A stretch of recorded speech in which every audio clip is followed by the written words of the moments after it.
और आज के इस कार्यक्रम में मुझे बुलाया गया डॉक्टर पीयूष जी को बहुत बहुत इसके लिए धन्यवाद। बात स्वास्थ्य की चल रही है और स्वास्थ्य के प्रति हम लोग सभी जागृत हैं और चाहते हैं कि स्वस्थ रहें और लंबा जीवन जिए। तो ये दो ही आवश्यकताएं हैं और आयुर्वेद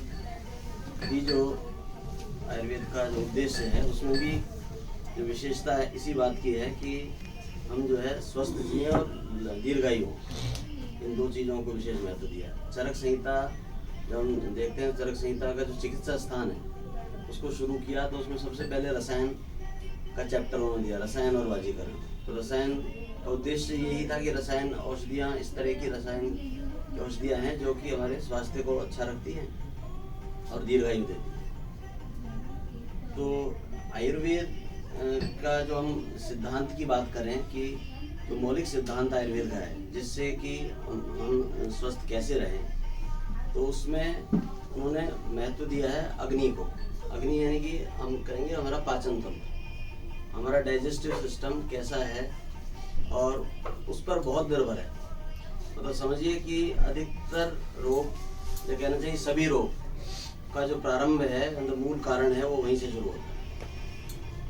चरक ने उसमें कहा है कि रोगा सर्वे भी मंदेग्नो, इन सारे रोग जो है वो अग्नि के मंद होने से होते हैं, डाइजेस्टिव सिस्टम की वीकनेस से धीरे धीरे रोग उत्पन्न होते हैं। तो उस पर हमको जो है अपने स्वस्थ रखने के लिए ध्यान देना चाहिए।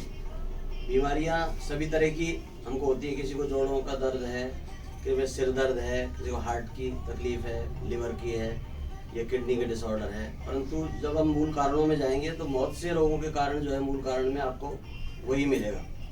और यहीं पर जो है हमारा थोड़ा सा जो मॉडर्न साइंस है और उसको उनको देखने का तरीका और हमारे तरीके में इतना डिफरेंस इसी में आ जाता है कि हम उसको मूल कारण पर जाते हैं, पहुंचते हैं और उसको देखते हैं कि इसको कैसे ठीक किया जाए। जहाँ से रोग उत्पन्न हुआ वहीं से उसको भी ठीक करने के लिए कोशिश करनी चाहिए।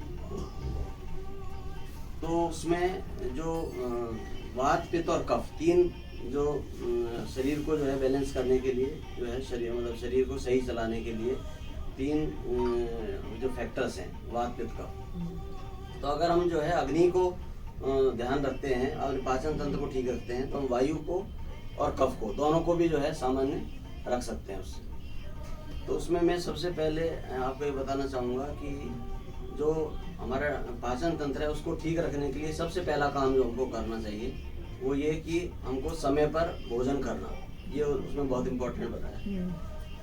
काल भोजनम आरोग्य कराणाम, चरक ने कहा है कि समय पर भोजन करना ही जो है वो आपके काफ़ी रोगों को जो है स्वस्थ रखने के लिए बहुत इम्पोर्टेंट। वो किस लिए कि आयुर्वेद हमेशा ये ध्यान ये रखता है, या उस पर फोकस करता है कि हम जो है प्रकृति के रिदम में रहें। जैसे प्रकृति है उसी के रिदम में ही हम चलें, उसके साथ साथ चलें तो हम स्वस्थ रहेंगे।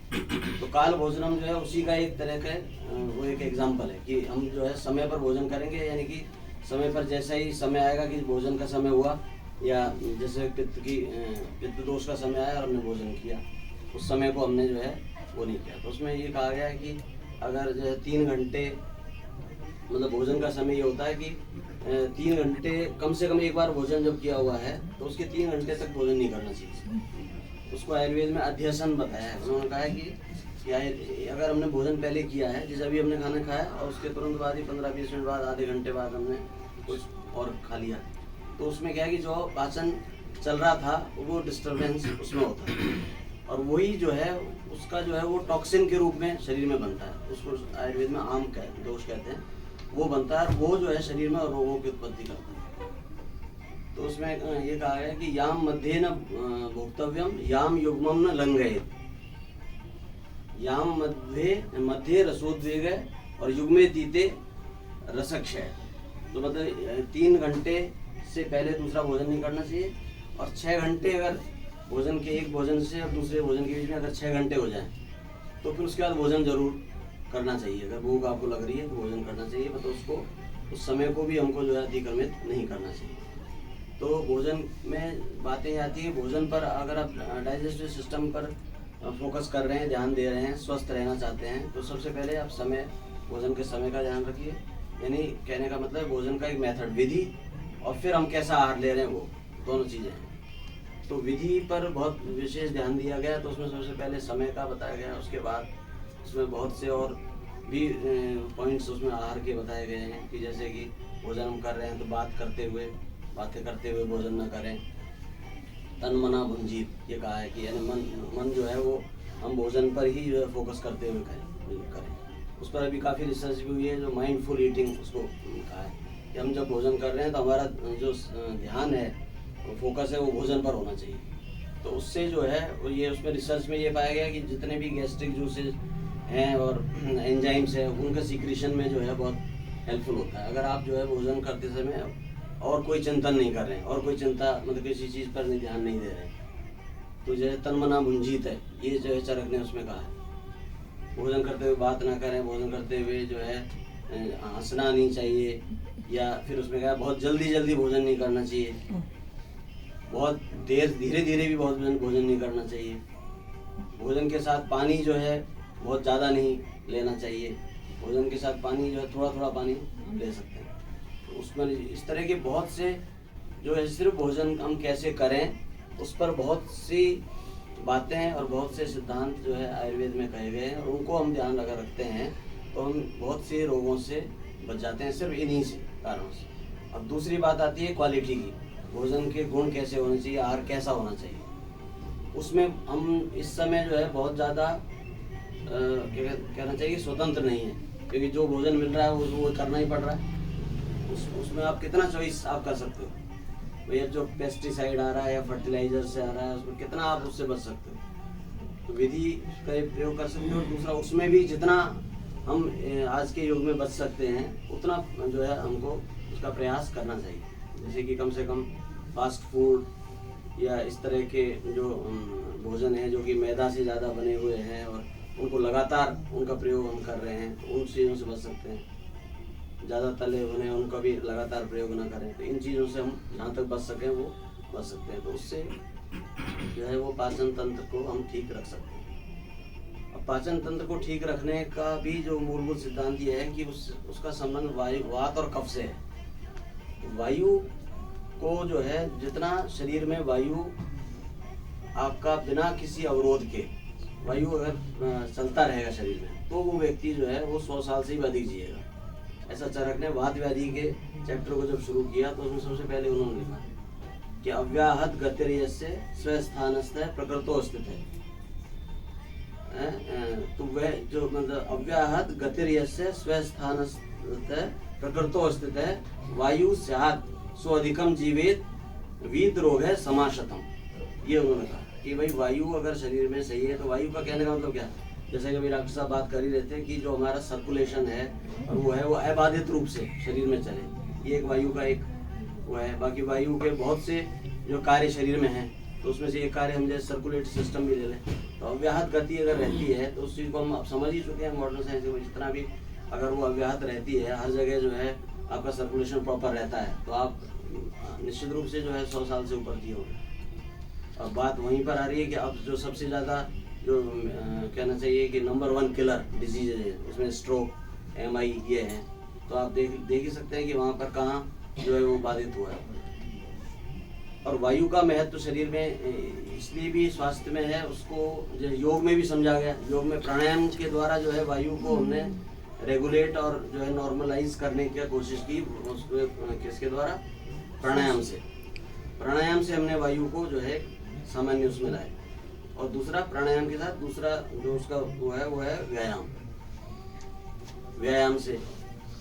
इसी तरह से आयुर्वेद में इन सिद्धांतों पर और आगे धीरे धीरे रिसर्च हुई होगी उस समय, और उन चीज़ों को समझा गया होगा। तो एक वस्ती का प्रयोग है, जिस वस्ती के द्वारा जो है वायु को रेगुलेट करते हैं, वायु को जो है सामान्य स्थिति में लाते हैं। तो मैं तो कई बार कहता हूँ कि भाई जो लोग प्राणायाम के द्वारा व्यायाम से जो है वायु को सामान्य स्थिति में ले आते हैं, परंतु जो लोग रोगी हैं, दुर्बल हैं और जो अशक्त हैं, तो वो जो है वस्ती के द्वारा जो है उस वायु को हम रेगुलेट उसकी कर देते हैं, वायु को सामान्य स्थिति में लेकर आते हैं। ऐसे जितने भी बहुत से क्रोनिक डिसऑर्डर हैं, कैंसर तक की डिजीज हैं इस तरह की, तो उसमें भी, और जैसे ऑटोइम्यून डिसऑर्डर हैं, तो उन सब में देखा कि वस्ती का प्रयोग जो है बहुत ही उपयोगी है। क्योंकि जो हम कहते हैं कि सिस्टम को करेक्ट करना, यानी किसी भी सिस्टम को बिल्कुल नॉर्मलाइज करना और वापस करेक्ट उसी स्थिति में उसको लेकर आना, और वो काम वायु के द्वारा होगा। वायु शरीर में बिल्कुल सही तरह से कार्य करेगी, तो वो कार्य जो है वस्ती के द्वारा हम कर सकते हैं। वस्ती का प्रयोग जो है पंचकर्म में बताया गया है, और वस्ती को इतना महत्व दिया गया कि वो एक आधी चिकित्सा है, पूरी चिकित्सा उसको बताया गया है वस्ती। तो वस्ती का प्रयोग अगर बहुत सही तरीके से विधि पूर्वक किया जाता है किसी भी रोग में, उस रोग के अनुसार ही औषधियों से उसका प्रयोग करेंगे तो उसका बहुत ही उपयोगी और बहुत अच्छा लाभ उसमें। पंचकर्म का एक प्रकार है वस्ती कर्म। हाँ, वस्ती कर्म क्या है, एनीमा होता है, और वो एनीमा जो है प्राकृतिक चिकित्सा के एनीमा से अलग होता है। उनका एनीमा होता है कि हम पेट साफ करने के लिए होता है, और ये एनीमा होता है कि शरीर को पोषण देना, और वो है जो कि आपके सेल लेवल तक सूक्ष्म स्रोतों तक जाकर और वहाँ से भी जो है मलों को बाहर निकालना, शोधन करना स्रोत से, वो रहता है उसका।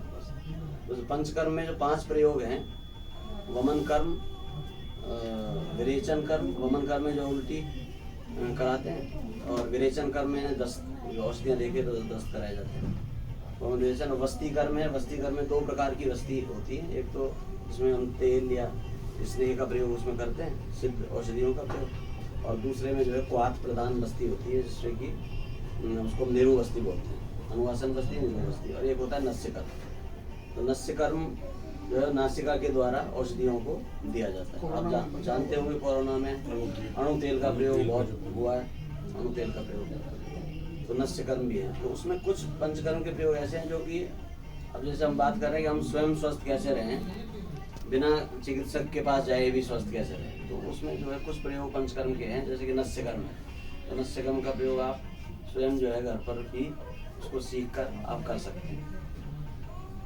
जैसे अणु तेल है, अणु तेल का नस्य दिया गया वो कि इसके लिए, जबकि अणु नस्य जो है वो जितने भी हमारे ऊर्ध्व जत्रुगत रोग हैं, जितने भी, जैसे कि आपको दांत में भी दर्द हो रहा है तो नस्य से जो है उसमें आराम मिलेगा। आँखों के रोग हैं, आँखों को पोषण नहीं मिल रहा है, जैसे कि हम कह रहे हैं जैसे एज बढ़ती है तो कैटरेक्ट एक जो है होता है मोतिया में, तो उससे भी बचने के लिए जो है वो जो निरंतर जो है नस्य का प्रयोग करता है तो आँखों के रोग उनको नहीं होते। ऐसे बालों तक का इफेक्ट भी देखा हमने, तो रिसर्च वर्क भी अभी करवाया है स्टूडेंट से, तो उसमें बालों पर देखा कि बालों के झड़ने में हमने नस्य का प्रयोग करके देखा, अणु तेल का। तो अणु तेल से उसमें बहुत अच्छा लाभ मिलता है, पर वो रेगुलर अगर उसको करते हैं तो बहुत अच्छा लाभ मिलता है। तो इस तरह के प्रयोग पंचकर्म के का प्रयोग जो हम समय की सीमा है। आयोजकों को बहुत बहुत धन्यवाद, डॉक्टर जी को।